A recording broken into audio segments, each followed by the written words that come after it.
E, Mara, a gente vai até aonde mais ou menos você acha? É pequeno, né? O capítulo 7.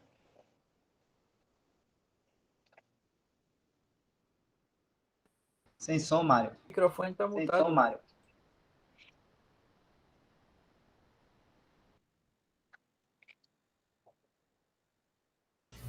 Hoje é o 7, exatamente. Hoje é o capítulo 7.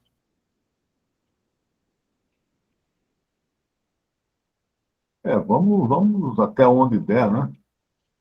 Uhum. Esse capítulo aqui, ele parece que não tem muita coisa para comentar, viu? Pelo menos dentro da minha capacidade.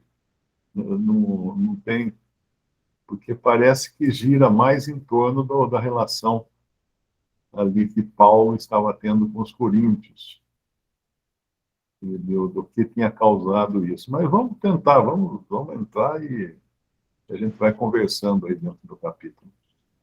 E aí também, os que tiverem dúvidas, mesmo de outros assuntos, né, de outras partes, eu fico à disposição para tentar responder. Certo. Ô, Wesley, você tá no computador, né? Você falou? Sim, Você poderia ler aí? Que acho que na tela do computador fica mais fácil para ok. ler. Então, o capítulo todo, não é isso?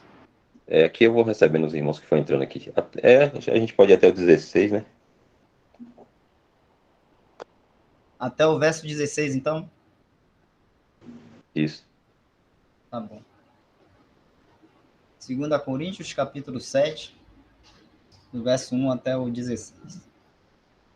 Ora, amados, pois que temos tais promessas, purifiquemo-nos de toda a imundícia da carne e do espírito, aperfeiçoando a santificação no temor de Deus. Recebei-nos em vossos corações. A ninguém agravamos, a ninguém corrompemos, de ninguém buscamos o nosso proveito.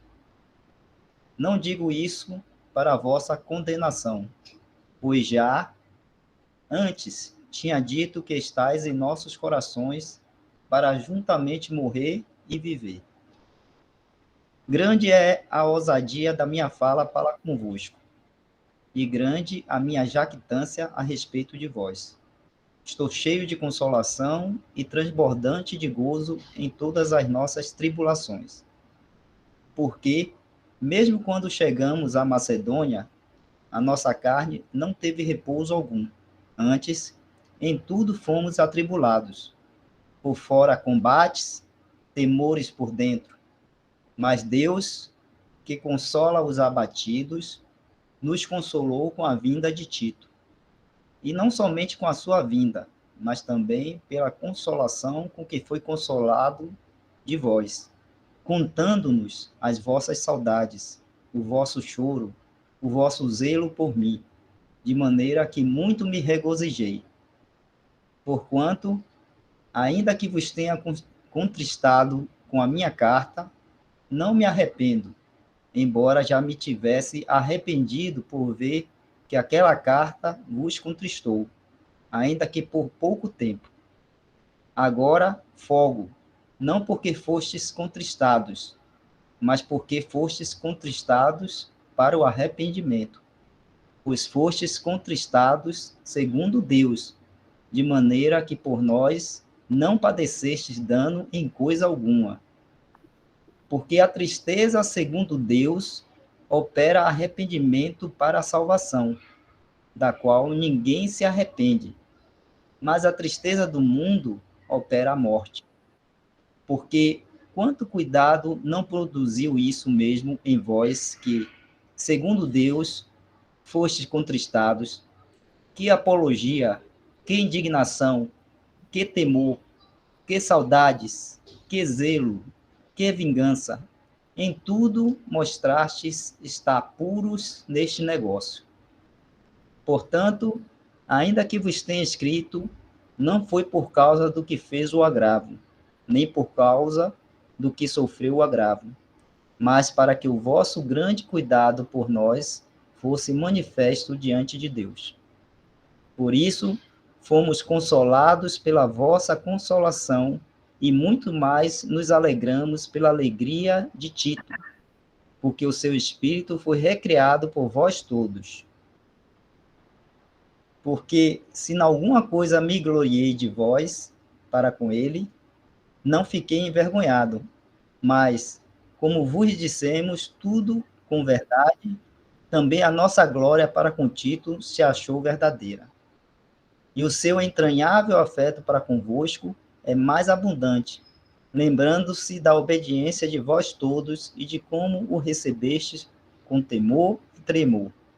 Regozijo-me de em tudo poder confiar em vós.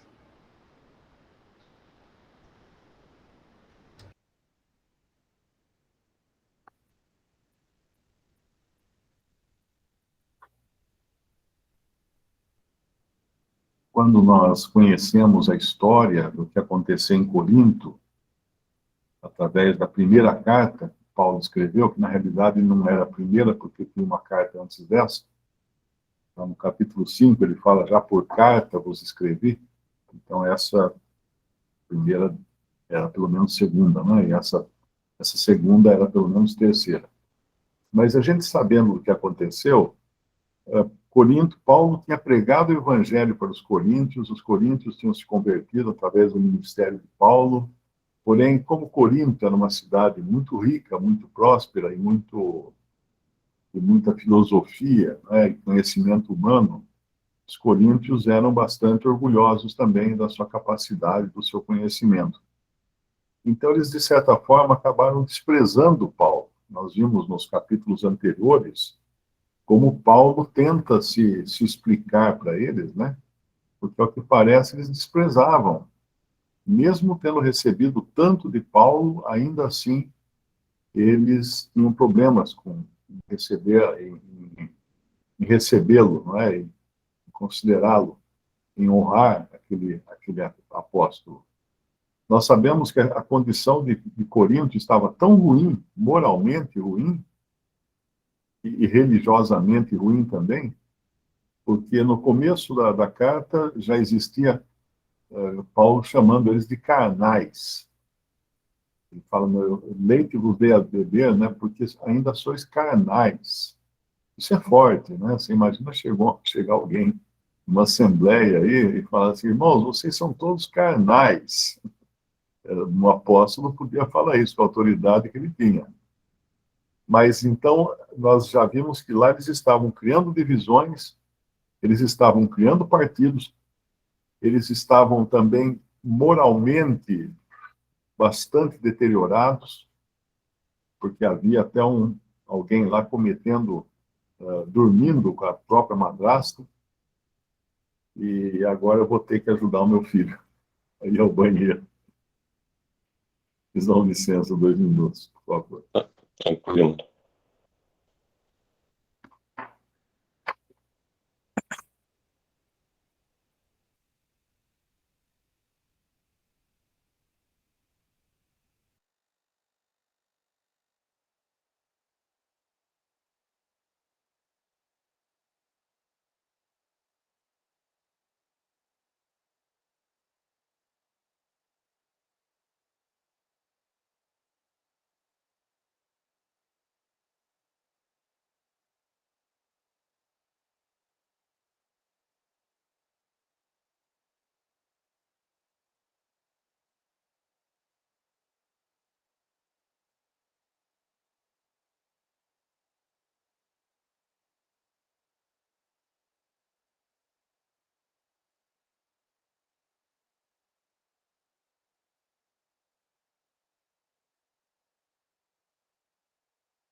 Jeff, você tirou a apresentação da Bíblia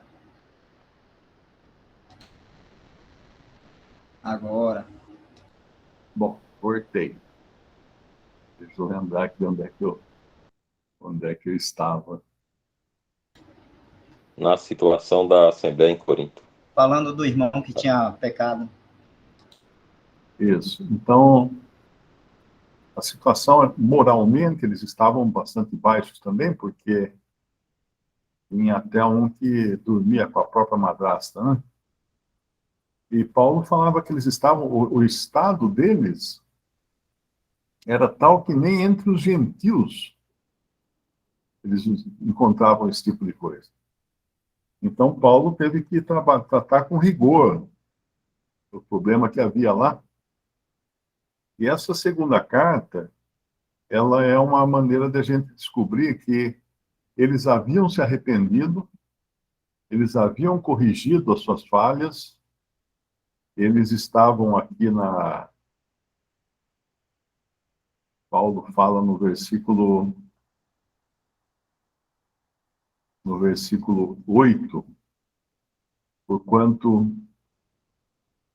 ainda que vos contristei com a minha carta, não me arrependo, embora já me tivesse arrependido por ver que aquela carta vos contristou, ainda que por pouco tempo. Agora folgo, não porque fostes contristados, mas porque fostes contristados para arrependimento, pois fostes contristados segundo Deus, de maneira que por nós não padecestes dano em coisa alguma. Porque a tristeza, segundo Deus, opera arrependimento para a salvação, da qual ninguém se arrepende, mas a tristeza do mundo opera a morte. Então aqui demonstra, aparentemente, né, demonstra que aquelas exortações que ele havia feito na sua carta anterior tinham realmente tocado o coração deles, eles entristeceram, eles procuraram corrigir o que havia acontecido, mas uma coisa que nos alerta aqui, nessa carta, nessa segunda carta, é que mesmo que tivessem passado a limpo as coisas que estavam erradas lá em Corinto, esse tipo de correção e esse tipo de problema, ele é constante. Então, nós nunca podemos abrir a guarda. Tanto é que ele começa o capítulo 7 de Corinto, continuando o que ele vinha falando no capítulo 6. O capítulo 6, ele falou nos versículos 14 em diante, não vos prendais a um jugo desigual com os infiéis, porque aparentemente eles estavam também tendo esse problema lá em Corinto, de jugo desigual com infiéis, com incrédulos. E Paulo tem que fazer essa advertência a eles, e mostrando que no versículo 16 do capítulo 6, 2 Coríntios, de que consenso tem o templo de Deus com os ídolos, porque vós sois o templo do Deus vivente. Como Deus disse, neles habitarei, entre eles andarei, eu serei o seu Deus, eles serão o meu povo. Por isso, saí do meio deles, apartai-vos, diz o Senhor, e não toqueis nada imundo, e eu vos receberei, e serei para vós pai, e vós sereis para mim filhos e filhas, diz o Senhor Todo-Poderoso. E aí ele entra no capítulo 7 com esse mesmo assunto, que ele falou de purificação, de apartar-se do mal, santificação, e é o assunto dos primeiros versículos do capítulo 7. Ora, amados, pois que temos tais promessas, que promessas? Essas promessas do capítulo 6, que são feitas ali, né? Que não toqueis nada imundo, e eu vos recebereis, eu vos receberei. Eu serei para vós pai, e vós sereis para mim filhos e filhas, diz o Senhor Todo-Poderoso. E aí no 7 ele vai, ora, amados, pois que temos tais promessas, essas promessas do capítulo 6, purifiquemo-nos de toda a imundícia da carne e do espírito.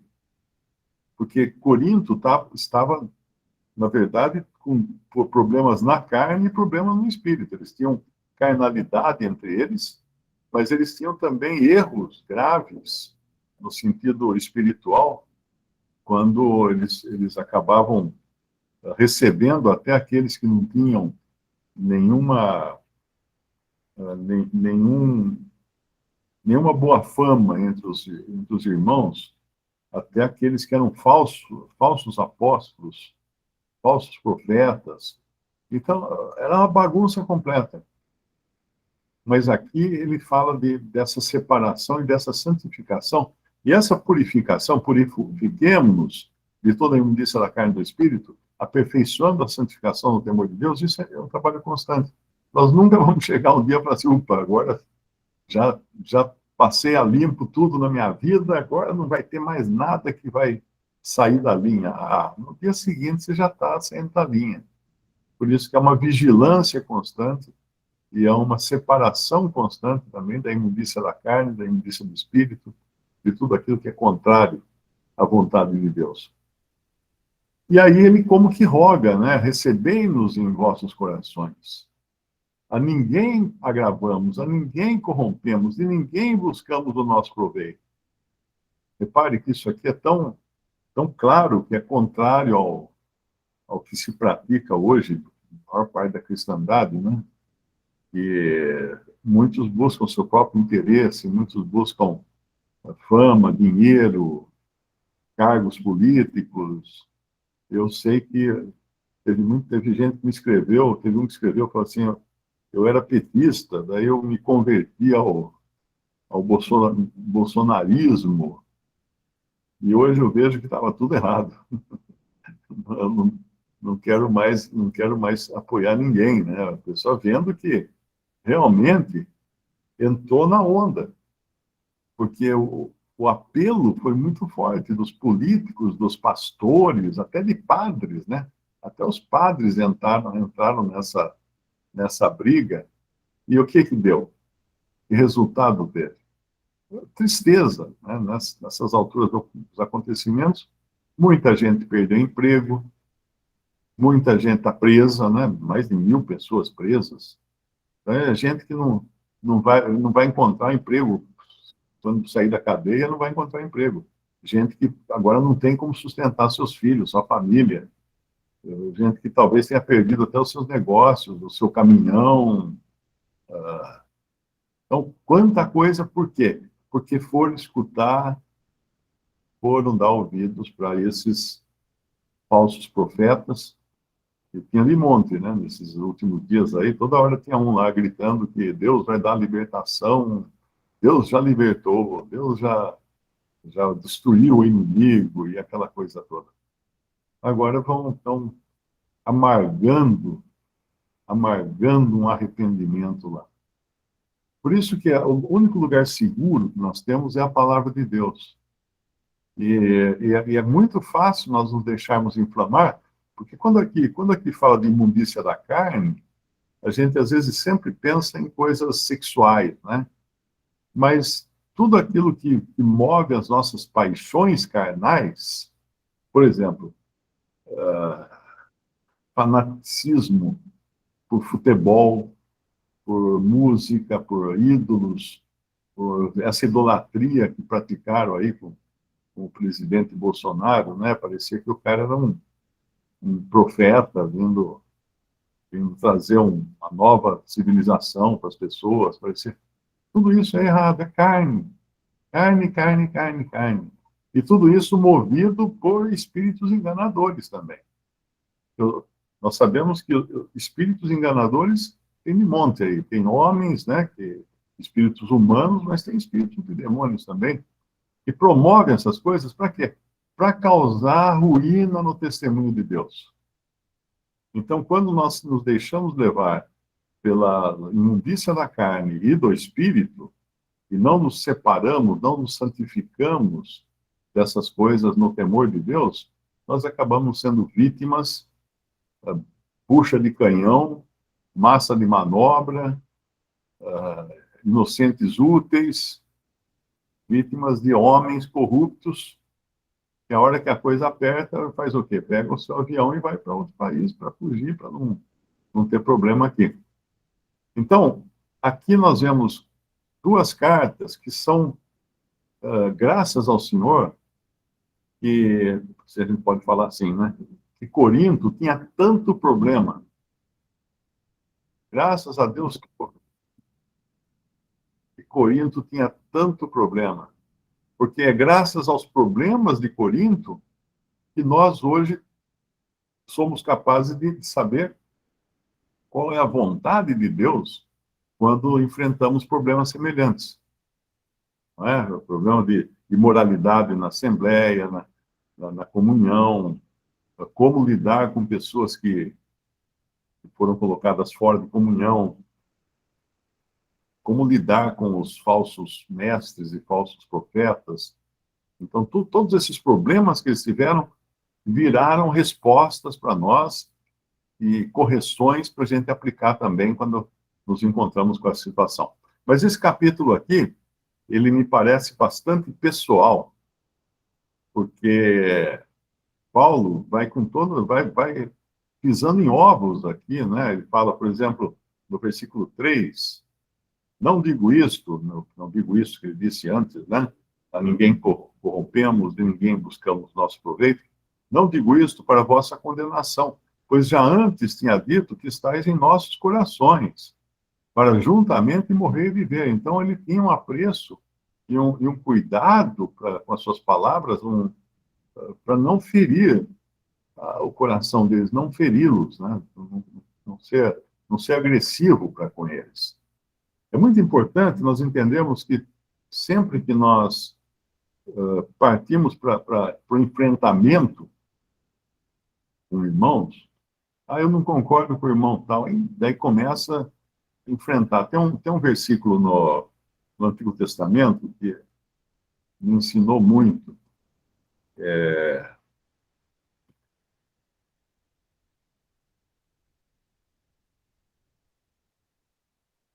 Eu acho que está em Provérbios, capítulo 29. Eu acho que todo mundo aqui já passou por essas experiências de você começar a discordar de alguém, de um irmão, e aí ele às vezes, ele nem discordava de você, ele passa a discordar de você porque você discordou dele. Então, no capítulo 29 de Provérbios, versículo 1, o homem que muitas vezes, repreendido, endurece a cerviz, de repente será destruído sem que haja remédio. Porque, vamos ver uma outra tradução aqui, olha. O homem que muitas vezes reprimido endurece a cerviz é igual. Deixa eu pegar uma linguagem mais moderna aqui. Quem insiste no erro depois de muita repreensão será destruído sem aviso e irremediavelmente. Mais uma outra aqui.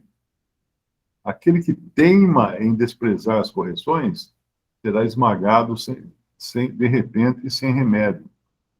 Então, quando você força muito a barra, você acaba fazendo com que o outro também finque o pé. E aí não chega a nada, né? Não chega a nada, porque ele vai endurecer a cerviz, ele vai se armar de todos os escudos e aí vai ficar impenetrável. Então, essa é uma situação aqui que aconteceu entre Paulo, uma situação mais pessoal, entre Paulo e os irmãos lá de Corinto, e agora Paulo tenta remediar isso, como que pedindo até desculpas da maneira que ele foi obrigado a falar com eles, né? No versículo 4 do capítulo 7 de 2 Coríntios, grande é a ousadia da minha fala para convosco, e grande é a minha jactância a respeito de vós. Estou cheio de consolação, transbordo de gozo em todas as nossas tribulações.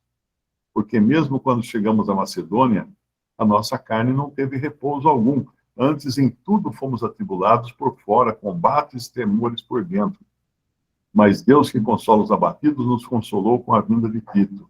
Não que Paulo tivesse saudade de Tito, é que Tito iria trazer notícias de Corinto. Me parece que a situação aqui é mais ou menos assim. Tito viria e traria notícias de como tinha ficado os irmãos, como tinham ficado os irmãos lá em Corinto. E isso é uma situação que muitas vezes a gente passa. Às vezes nós falamos o que não devemos, né? Ou falamos, repreendemos algum irmão de uma forma muito dura, e aí nós nos afastamos E aí aquilo começa a remoer por dentro. Aí nós ficamos desesperados, querendo notícias, para saber que efeito teve aquilo, se aquilo ajudou, só piorou a situação.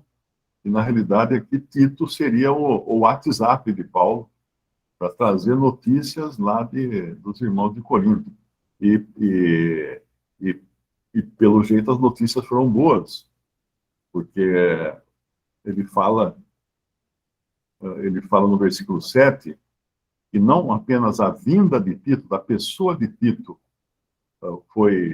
trouxe alegria para ele, né, por reencontrar Tito, mas também pela consolação com que foi consolado por vós, constando-nos as, constando-nos as vossas saudades, o vosso choro, o vosso zelo por mim, de maneira que muito me regozijei. Olha que coisa linda. Tito, então, veio e contou para Paulo que eles viraram um capacho, né? Viraram o mais baixo do chão de humilhação, de tristeza, quando caiu a ficha daqueles erros que eles estavam cometendo. Então, Paulo agora podia ficar sossegado, porque não guardou-se um rancor, não ficou uma situação que ele precisaria mudar de calçada quando encontrasse os irmãos de Corinto, porque tudo mostra que o Senhor acabou resolvendo a situação. E muitas vezes nós precisamos aprender também a deixar o Senhor resolver a situação. Eu sei de casos que a gente passou também aqui em Mineira, né, em que tudo parecia ter fechado o tempo, sabe? Intriga, dificuldade de conversar com os irmãos, e aí você larga, deixa quieto, e o Senhor vai mudando o coração, todos, né, envolvidos, e chega uma hora, tudo vem às claras, e tudo parece trazer alívio, né, porque aquele mal-estar que havia já não existe mais. E aí, no versículo 8, porquanto ainda que vos contristei com a minha carta, eu não me arrependo, embora já me tivesse arrependido por ver que aquela carta vos contristou, ainda que por pouco tempo. Agora folgo, não porque fostes contristados, mas porque fostes contristados para arrependimento.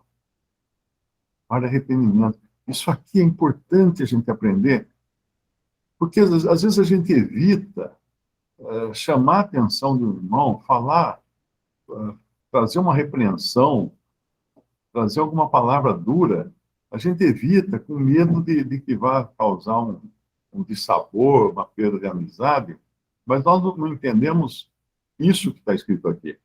Né? Fostes contristados para arrependimento. Então, se trouxer tristeza, mas essa tristeza for para arrependimento, missão cumprida. De maneira que por nós não padecesses dano em coisa alguma, no final do versículo 9.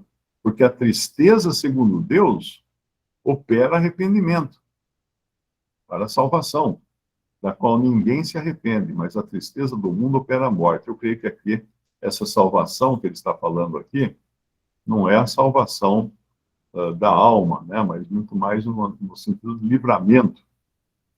De livramento.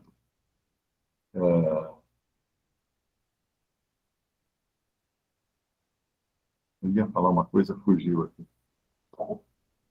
Porque a tristeza, segundo Deus, opera arrependimento. Assim, quando você vê dois homens, Pedro e Judas, você percebe que os dois ficaram tristes. Os dois ficaram tristes pelo que fizeram, né? Pedro, porque negou o Senhor 3 vezes. Judas, porque traiu o Senhor pelas moedas de prata. Só que ali você tem um arrependimento que veio de Deus. O arrependimento de Pedro. O arrependimento de Pedro veio de Deus. E só trouxe alegria, só trouxe restauração depois. Entristeceu na hora, foi difícil, mas depois o Senhor mostra para ele a sua compaixão, não é? Enquanto que o arrependimento de Judas não tinha nada de divino, não veio de Deus. Judas não se arrependeu de ter traído o Senhor. Judas se arrependeu do seu plano não ter dado certo. Ele ficou mal, né? Ele ficou com a má reputação porque ele traiu o Senhor e não...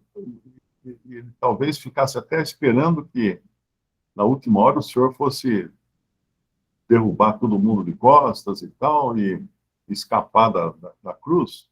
E, não, pelo jeito, não aconteceu o que ele planejava. Por isso que ele fica naquele desespero e levou à morte. O arrependimento que não é segundo Deus leva à morte. É o que acontece com muita gente que tem algum dissabor, passa por um desespero na vida, e aí acaba se suicidando até, porque não conhece a misericórdia e a compaixão do Senhor. Quando a gente vê o caso de Pedro, nós podíamos até ir lá, eu acho que é em Lucas, se não me engano,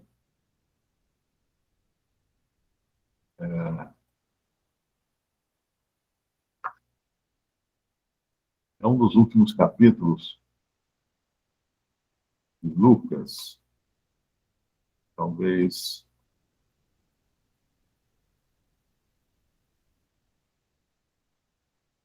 é quando o Senhor está...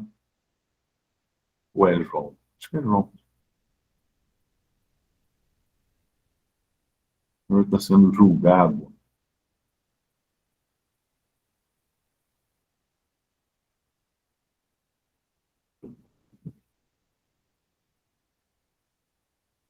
Vou achar aqui na chave.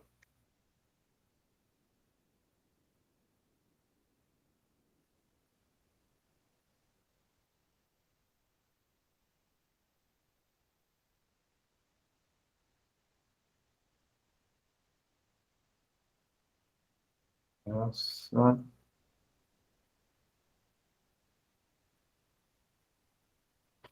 não é João, Lucas... Você lembra? É um que é o senhor olha para João, o senhor olha para Pedro. O senhor Acredito que olha é para Marcos. Pedro. É Marcos.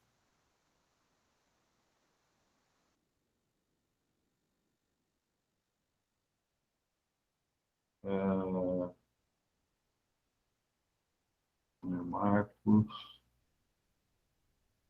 Mateus. É na traição, onde Pedro É na, nega. é na traição, mas tem uma frase... Lucas 22, 61. 22, meio... Ah, essa passagem é fantástica, né? Pedro está negando o Senhor. Veja só, quando acontece no versículo Lucas 22, 54, então, prendendo o Senhor, o levaram e o puseram em casa do sumo sacerdote. E Pedro seguia-o de longe.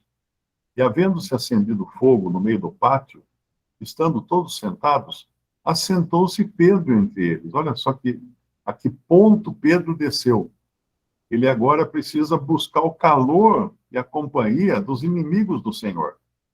Isso é o que acontece conosco quando o Senhor não nos satisfaz mais. Nós vamos buscar no fogo dos inimigos do Senhor o aquecimento que nós não encontramos na presença do Senhor e também na comunhão com os irmãos. Então vamos procurar na comunhão com os incrédulos. E no versículo 56 de Lucas 22, como certa criada, vendo-o estar sentado ao fogo, pusesse os olhos nele, disse: este também estava com ele. Agora, aquele homem tão valente, tão valoroso, tão destemido, que era Pedro, ao ponto de pegar uma espada para cortar a orelha do servo do sumo sacerdote, ele vira uma galinha, né? Ele está com medo de uma criada, de uma mulher, de uma criada, de uma jovem. Ele não suporta ter que falar a verdade para aquela mulher. No versículo 57 fala, porém negou-o, dizendo, mulher, não o conheço. E um pouco depois, vendo o outro, disse, tu és também deles. Mas Pedro disse, homem, eu não sou. E passada quase uma hora, um outro afirmava, dizendo, também esse verdadeiramente estava com ele, pois também é Galileu. E Pedro disse, homem, não sei o que dizes. E logo, estando ele ainda a falar, cantou o galo. E virando-se o Senhor, Virando-se o Senhor, olhou para Pedro. E Pedro lembrou-se da palavra do Senhor, como lhe havia dito: antes que o galo cante, hoje me negarás 3 vezes. E saindo Pedro para fora, chorou amargamente. Um olhar do Senhor. Basta um olhar do Senhor para a gente chorar amargamente e ver como nós nos afastamos dele. Quando fala de separação do mal, quando fala de santificação, quando fala dessas coisas que fala no nosso capítulo aqui de 2 Coríntios 7, purifiquemo-nos de toda a imundícia da carne e do espírito, aperfeiçoando a santificação no temor de Deus. Quando isso é falado no sentido de lei, né? O que eu tenho que fazer? Purificar da carne. Então, deixa eu anotar aqui no caderno para não esquecer. Tá? Quando é feito nesse ímpeto de lei, não vai acontecer. Não vai acontecer. Mas quando é feito por amor e temor de Deus, a coisa é diferente. Então, Pedro, ele ao contrário de Judas, né? Judas se arrependeu, mas se arrependeu naquele arrependimento do bandido, que quando é pego, né? Ele está no carro da polícia, lá no Camburão, e um repórter fala: então, você está arrependido? Doutor, estou muito arrependido. Arrependido porque foi preso. Não estou arrependido do crime que ele cometeu. Ele se arrependeu porque pegaram ele, né? Então, esse efeito do olhar do Senhor. O senhor podia sair lá de dentro e falar: dá licença que eu tenho que dar uns tapas naquele Pedro lá, que não está agindo. Não. Não é assim. Não é assim que o Senhor age conosco. E eu tenho visto até nessas confusões todas aí que aconteceram lá em Brasília, pessoas iradas e dizendo: bem feito, é bom que vai para a cadeia e não saia nunca mais, não deve ter anistia para esses terroristas e não sei o quê. Aí você pega e fala assim: mas peraí, você não pode generalizar uma coisa dessa, porque tem pessoas muito simples, muito honestas ali no meio, que não sabiam nem o que estavam fazendo. Simplesmente foram com a multidão, acompanharam o grupo que estava em excursão com todo mundo, é que nem aquelas excursões da terceira idade. Né? Vai todo mundo, vai tudo para a esquerda, vai tudo para a esquerda, vira para a direita, vai tudo para a direita. E muitos nem sabem o que estão fazendo. Então você vê a falta de compaixão, a falta de misericórdia que existe nas pessoas. Quando Davi precisava ser castigado por seu pecado, o Senhor dá a ele opções de castigo. Ele até fala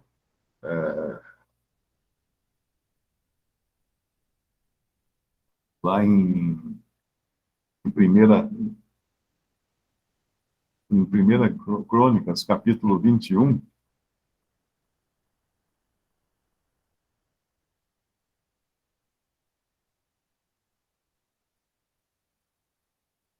Acho que é no 13.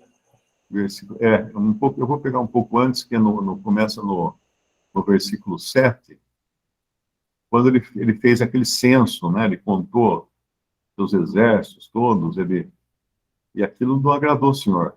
E esse negócio também pareceu mal aos olhos de Deus, por isso feriu a Israel. Então disse Davi a Deus: gravemente pequei em fazer esse negócio.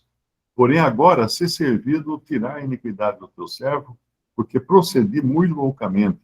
Falou, pois, o Senhor a Gade, o vidente de Davi, dizendo: vai, e fala a Davi, dizendo: assim diz o Senhor, 3 coisas te proponho, escolhe uma delas, para que eu ta faça.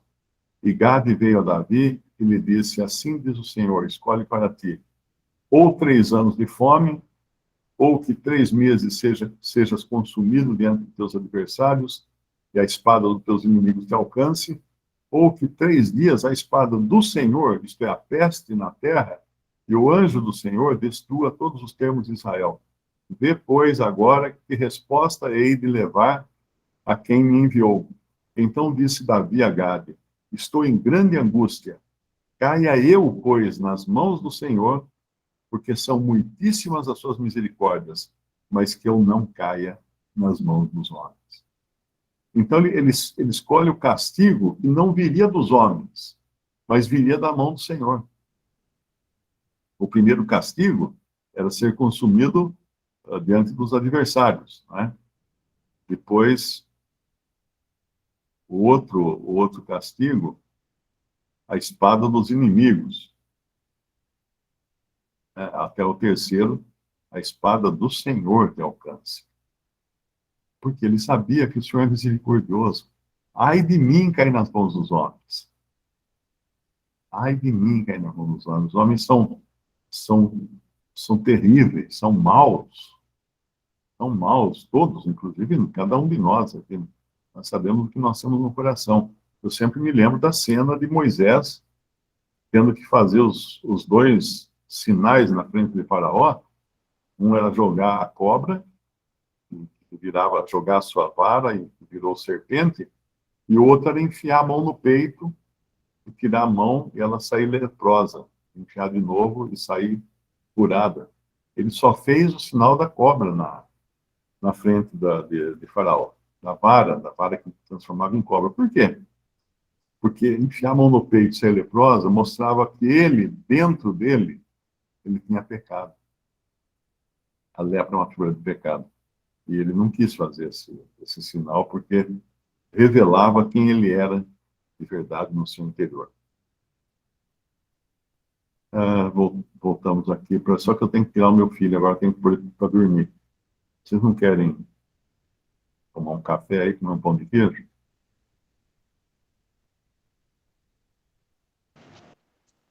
Tranquilo, mano. Vão pensando em alguma coisa para perguntar aí depois, para ter alguma dúvida. Esse horário aqui para mim é mais complicado porque o Pedro dorme cedo, né? Ele dorme 9 horas, 9 e pouco. Eu já tenho que colocar ele para dormir. Tem todo um ritual de colocar uma, duas, são 3 fraldas. É uma fralda tipo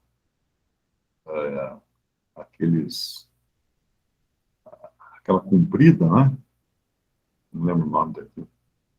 Depois aquela vai dentro de uma outra fralda que é fechada com adesivos. E depois por cima vai uma calça-fralda em cima das duas. E aí por cima disso uma bermuda bem justa, aquela tipo essas de fazer exercício, que é para segurar tudo junto para ele não arrancar à noite, porque se ele dá na telha dele, ele arranca a fralda na cama à noite, e depois acaba tudo molhado a cama. Então tem todo esse ritual que eu vou ter que fazer agora para pôr ele já para dormir. Ele vai. Então, se vocês puderem continuar aí a conversa e comentar entre si, ou até depois, se tiver perguntas, eu tento responder. Ok, tem uma pergunta aqui, Márcio. Se Já tem der aí? tudo certo, aí quando você voltar, a gente vê. Deixa eu ver qual que é a pergunta. O irmão levantou a mão, mas fica para quando você voltar? Judas se deu conta do que fez, com consciência pesada, não se arrependeu.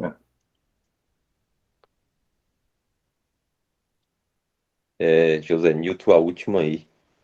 Mas se quiser ir lá, quando voltar, a gente lê. Eu vou lá. O Alex foi operado também, Alex? Está no meu time. Quinta-feira eu entro na faca. Hoje eu encontrei um médico, falei com ele, uma consulta com ele, falei assim, aí, doutor, está amolando a faca já? Ele falou assim, está bem amolada. Ontem de manhã eu já fiz uma cirurgia no coração de outro. Deixa eu lá, já volto.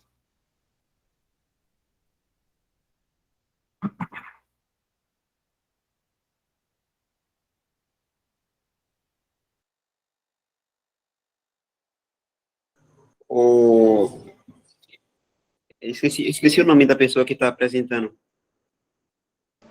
Jefferson Fernando. Não, eu não tenho que. É Jefferson, mas o teu é. Pensei que era você. O Elton. O Elton, né? Verdade, mas.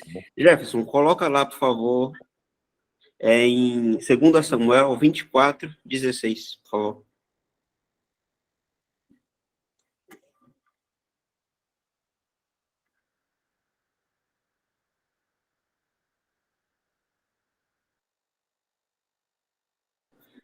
Estendendo, pois, o anjo a sua mão sobre Jerusalém para destruir, o Senhor se arrependeu daquele mal e disse ao anjo que fazia destruição entre o povo: Basta, agora retira a tua mão. E o anjo do Senhor estava junto à ira de Araúna, o Jebuseu. E vendo Davi ao anjo que feria o povo, falou ao Senhor e disse: Eis que sou eu, eis que sou eu o que pequei, e eu que inquiri, e eu que iniquamente procedi. Porém, estas ovelhas que fizeram, seja, pois, a tua mão contra mim e contra a casa de meu pai. Aí é o resultado do que o Davi, da confiança no Davi no Senhor. Ainda que ele tenha agido de forma até de vanglória, né, sobre contar o povo, porque Deus havia dito que o povo seria como as estrelas do céu e como a areia do mar. E a gente vê que Satanás incitou a Davi a contar o povo. E por isso que esse negócio pareceu mal aos olhos do Senhor. Mas mesmo Davi errando desta forma, ele confiou no Senhor e sabia que muitíssimo eram as suas misericórdias. E no final o Senhor se entristeceu do juízo e agiu com misericórdia tanto para com Israel como para com ele.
Mais algum comentário? Com silêncio.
Irmãos, boa noite.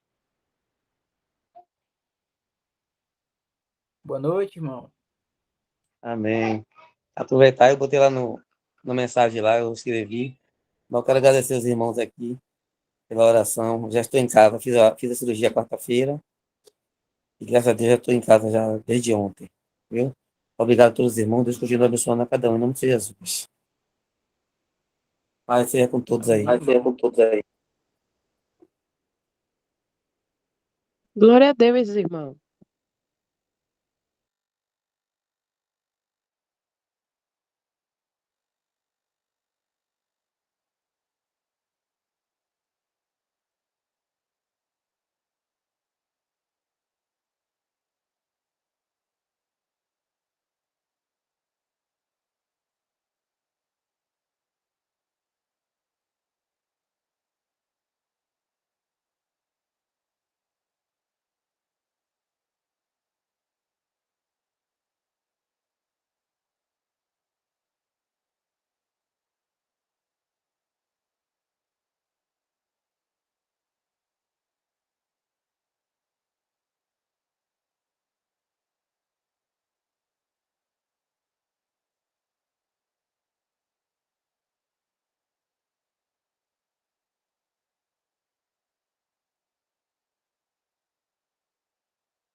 O Jefferson,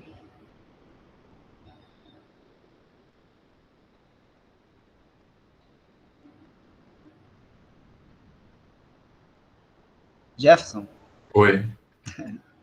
abra aí em Tiago 4, verso 8, 9 e 10.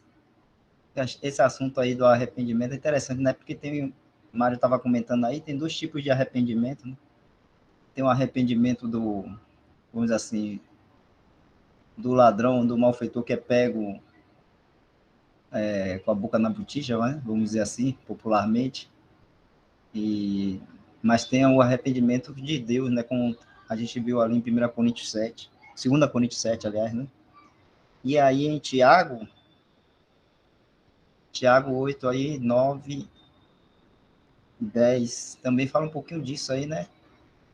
Ele fala, chegai-vos a Deus, e ele se chegará a vós, limpai as mãos, pecadores, e vós de duplo ânimo, purificai o coração. Senti as vossas misérias, e lamentai e chorai, e converta-se o vosso riso em pranto e o vosso gozo em tristeza.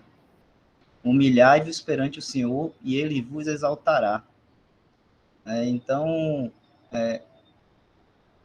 a questão do arrependimento, né, segundo Deus, está muito nessa questão de a gente sentir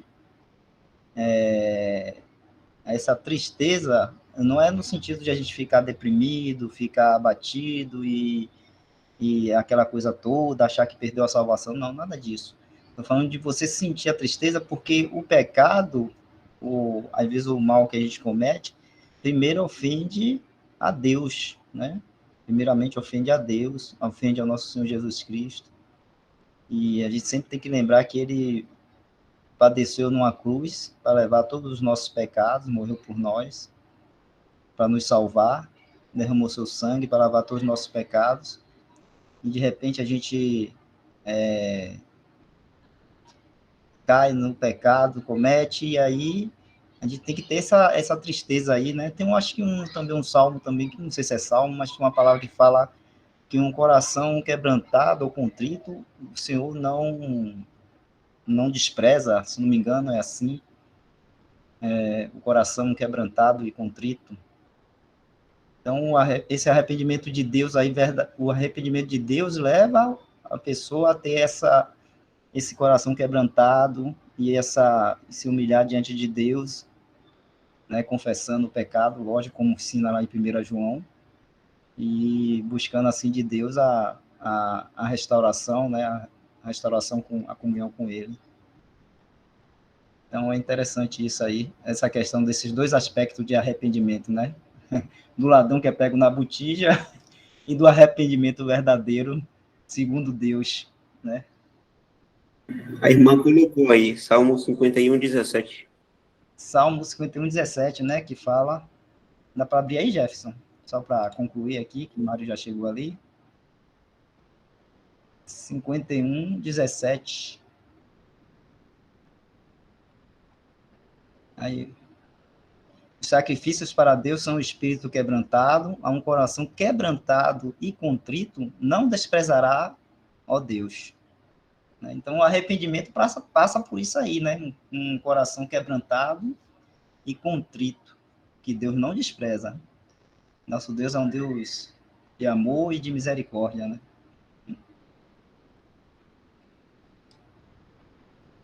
Mário chegou aí. Tem a pergunta aí, Mário, do irmão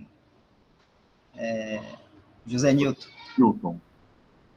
O José Nilton, na verdade, quase que não é uma pergunta, né? Ele fez uma afirmação aqui, falando da diferença da tristeza que segundo Deus e a tristeza que segundo o mundo.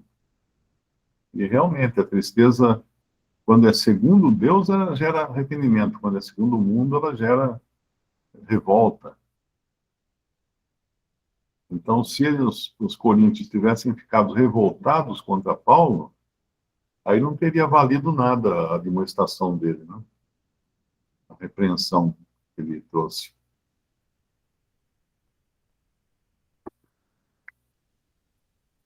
Quando nós somos repreendidos, a primeira coisa que nós fazemos é querer retrucar, é querer apresentar uma defesa. Quando você só encontra descanso na hora que realmente se rende. É como a salvação, né? Quando nós cremos no Senhor Jesus, foi uma rendição. Nós não chegamos a um ponto e falamos assim, é isso aqui, ó, agora eu entendi, puxa, eu sou um cara muito entendido. Não, é uma rendição. Senhor, me salva, né? Me salva dos meus pecados.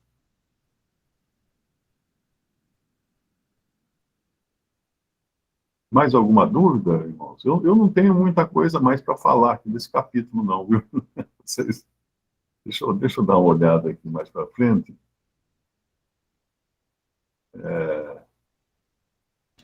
Teve outro irmão que levantou a mão aí. Deixa eu ver aqui. Quem é? É irmão Danilo. Danilo Nunes. Eu não sei se o José Nilton deixou a mão levantada ainda da primeira ou levantou de novo. Mas aí tem o irmão... Aí, sim. Então é o irmão Danilo Nunes aí. Pode falar, irmão Danilo. Então, irmão, se você pudesse apresentar um pouquinho para nós, assim, dar uma esclarecida mais, que o poder de Deus, ele se aperfeiçoa na nossa fraqueza, na verdade, né? Então, dá para fazer um comentário breve, assim, para a gente, né? Como eu disse, tudo que se refere a Deus, nós usufruímos quando nos rendemos, quando paramos de brigar. Eu sempre aprendi que, meu pai até me ensinava, ele falava que se você for tentar salvar alguém que está se afogando, chega perto da pessoa e dá um soco no nariz dela, para ela desmaiar. Mas como? Está se afogando? Vou fazer ela desmaiar? Porque é a maneira correta de você poder pegar dela por trás, né? Pega pelo pescoço, por trás, e vai nadando para tirar da água. Porque se você vai de frente e ela está se debatendo na sua força ainda, na sua energia, e ela agarrar você, vão os dois para o fundo. Isso acontece muito, de morrer afogado, o que estava se afogando e o que foi tentar salvar, porque o que estava se afogando, no desespero dele, ele gruda no outro, o outro não consegue nem mexer os braços, e acaba também, os dois acabam indo para o fundo juntos. Porque tem que esperar a pessoa se render, tem que esperar a pessoa se largar. E é por isso que a tristeza, segundo Deus, opera arrependimento para salvação, porque é quando a tristeza chega a um ponto que você fala assim, não adianta mais brigar, né? eu vou me entregar, eu vou me render. Eu não vou mais lutar, eu vou me render. Então, essa é a maneira de nós sermos consertados por Deus.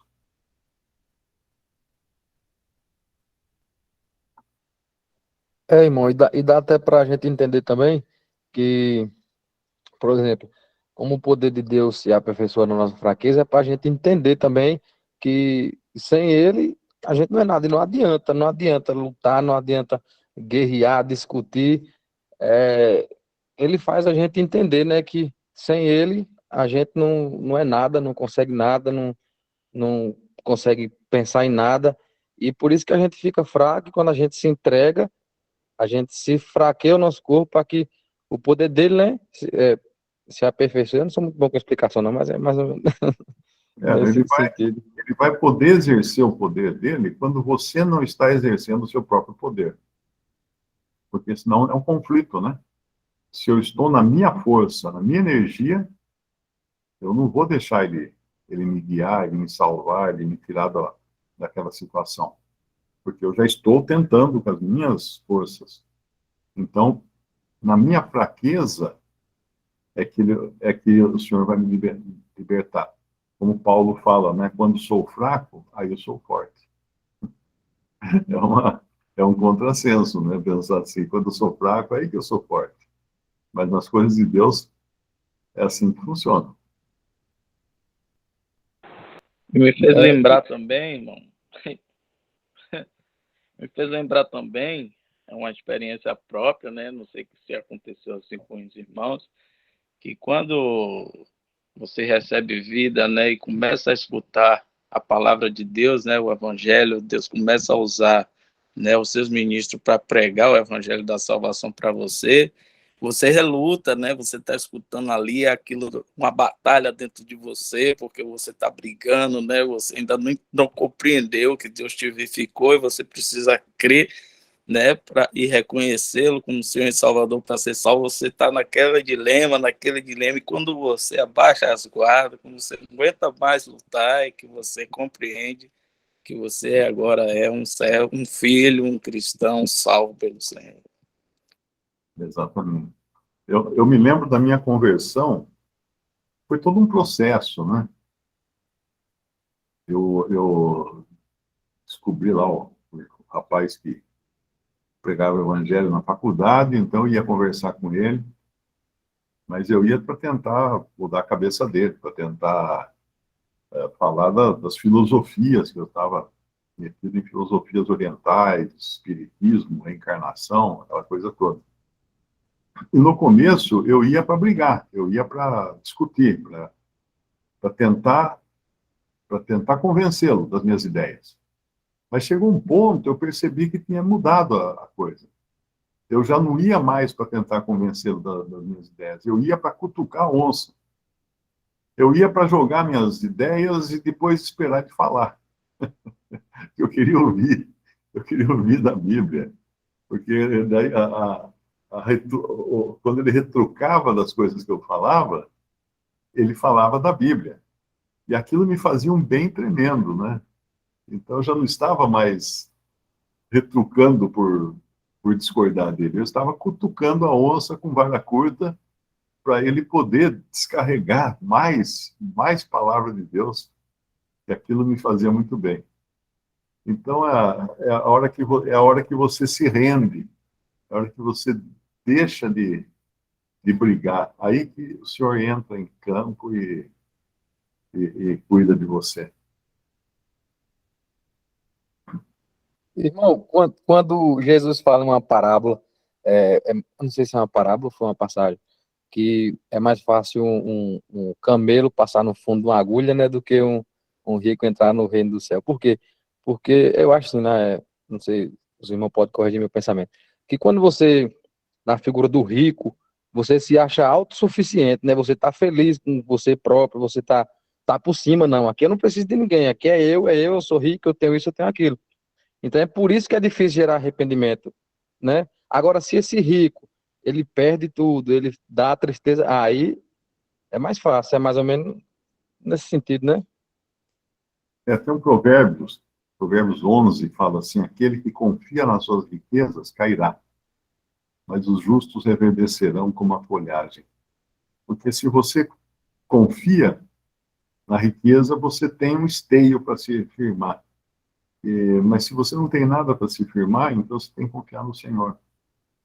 Por isso que Tiago fala dos ricos na fé. Tem um versículo que ele fala lá em Tiago, ele fala dos...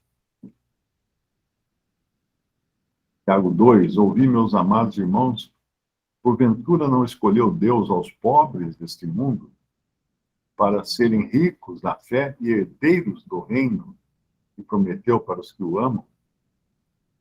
Porque o pobre, ele não tem onde se agarrar. O rico tem. Então, às vezes, Deus precisa tirar até do rico tudo que ele tem para poder quebrá-lo, quebrar a sua espinha, para ele se humilhar e se sujeitar à história dele. Nabucodonosor, né? Nabucodonosor era tão cheio de si, tão confiante nas suas riquezas, no seu reino, no seu jardim suspenso da Babilônia, e o Senhor precisou transformá-lo num animal, tá comendo capim. O pelo cresceu por todo o corpo, garras cresceram nas unhas, e ele ficou pastando durante muito tempo até ele se arrepender. Então nós vamos encontrar Nabucodonosor no céu. Só que interessante. Chegar lá e falar: Nabucodonosor, como é que era aquele palácio seu lá, do jardim suspenso? Era considerado uma das maravilhas do mundo. Não existe mais, né? Porque já foi destruído tudo. Era feito de tijolos, né? Porque toda a construção naquela região ali era feita de tijolos.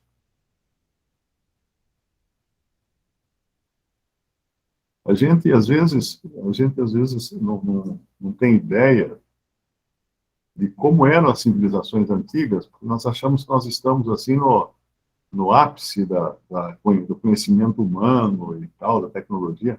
Mas não, os homens antigos eram bem sábios e muito capazes, e faziam coisas que até hoje os modernos não conseguem descobrir como é que eles faziam.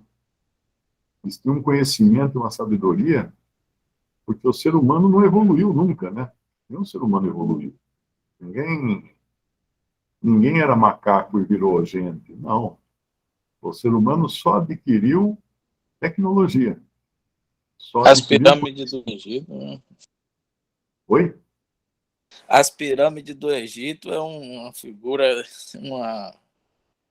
que ninguém consegue entender como foi que eles fizeram aquilo, né? Pois é. Até hoje. Se mandar alguém construir outra, vai ter trabalho.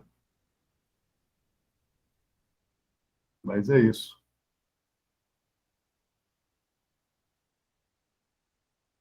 A Rita de Cássia perguntou se alguém quer tomar conta da meta. Não é isso que ela perguntou. Estou lendo aqui as mensagens. Vamos encontrar uma galera das antigas lá.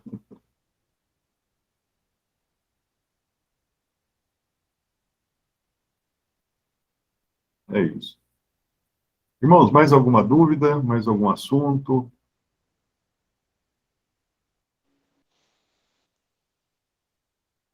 Irmão, só uma última pergunta. Daniel 4:37, ali como posso falar? Foi um dizer de Nabucodonosor, ou ele escreveu aquela parte das escrituras? Porque parece, quando se lê, parece que ele está escrevendo ali. Mas eu não sei se foi falado e Daniel apenas escreveu, ou se o próprio Nabucodonosor foi usado pelo Senhor para escrever aquela parte.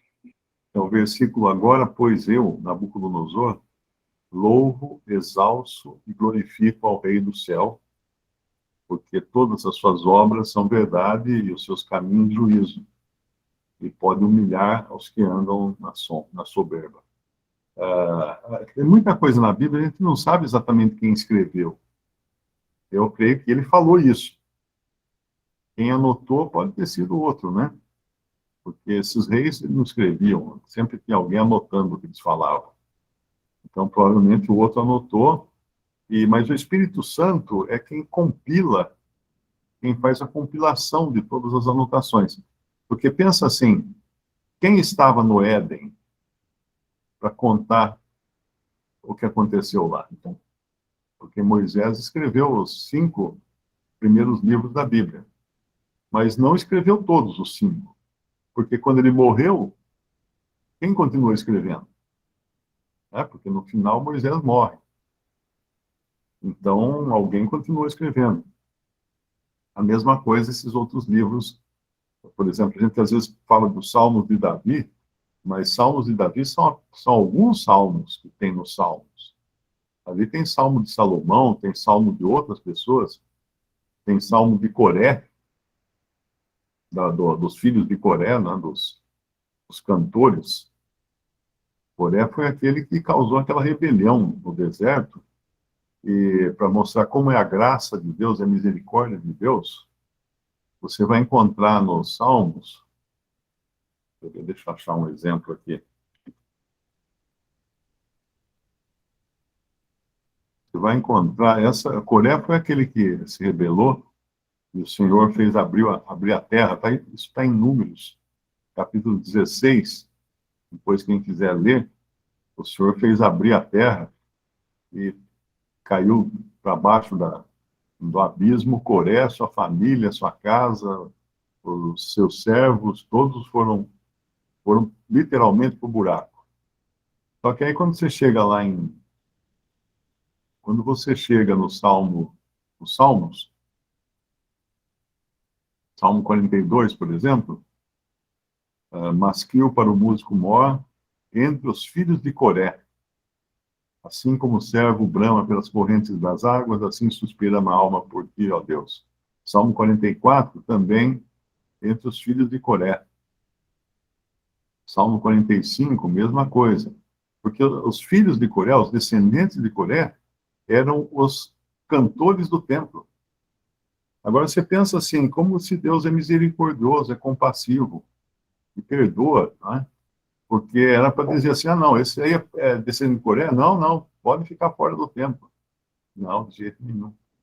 Deus colocou no templo os filhos de Coré para cantarem no templo, para salmodiarem a Deus. E você vê, por exemplo, quando... O que era outro dia? Eu vi uma coisa que lá em Ruth,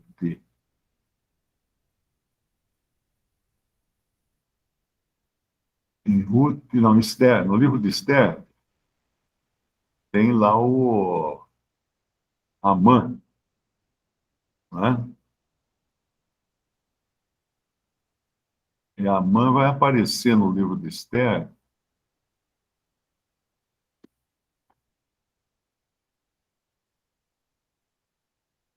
Ó, no capítulo 3 de Esther, depois dessas coisas, o rei Assuero engrandeceu a Amã, filho de Amedata, Agagita.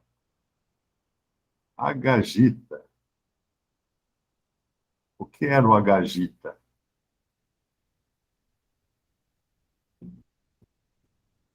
Eu não sei se é aqui que eu estou... Talvez eu esteja enganado aqui, mas é algum que Deus mandou matar lá atrás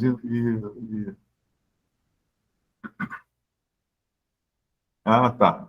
Agag. Agag era um dos reis dos amalequitas. Então, Amã era um agagita, ele era descendente dos amalequitas. E os amalequitas eram aquele povo que o Senhor prometeu lá ainda no começo no Pentateuco, que ele devia exterminar Amaleque, né? Amaleque ia dar trabalho para Israel o tempo todo. Israel não exterminou Amaleque. Então, um descendente de Agag, rei dos amalequitas, acaba vindo assombrar e tentar destruir os filhos de Israel, aqui no livro de Esther. É muito interessante quando você consegue descobrir as ligações, quem é quem e quem é descendente de quem, e ver que, às vezes, um erro lá atrás, a falta de uma obediência lá atrás, trouxe problemas lá na frente. Basta ver a história de Ismael, né? Porque Abraão não quis esperar a sua Sara ter o filho, então ele pegou e foi ter um filho da sua concubina, da sua serva. E aí nasceu Ismael. Depois só que nasceu Isaac, mas daí nasceu Ismael. Agora pensa o seguinte: quem é o maior inimigo de Israel hoje? Sei lá, 3.000 anos depois, ou por aí. Quem é? Os árabes. Quem são os árabes? Os árabes. Quem são os árabes? São os descendentes de Ismael, aquele menino que foi filho de Abraão lá atrás, da pressa dele de não esperar, porque o Senhor tinha prometido a Abraão uma descendência, né? Na pressa, ele pegou e teve um filho com a sua serva, né, que era o nome dela mesmo, serva de Abraão. Agar. Agar, isso. Então, às vezes, coisa que a gente faz lá atrás na vida tem consequências.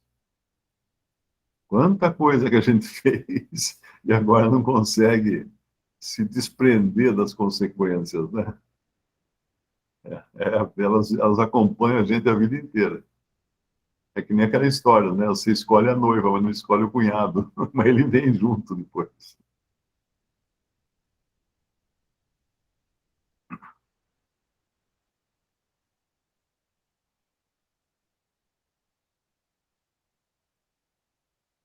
Amém, irmão. Foi muito claro. Oi? Amém. Ficou muito claro. Ah, ótimo. Então, irmãos, não tendo nenhuma pergunta, mas aí a gente pode tirar a gravação aí para poder a gente dar graças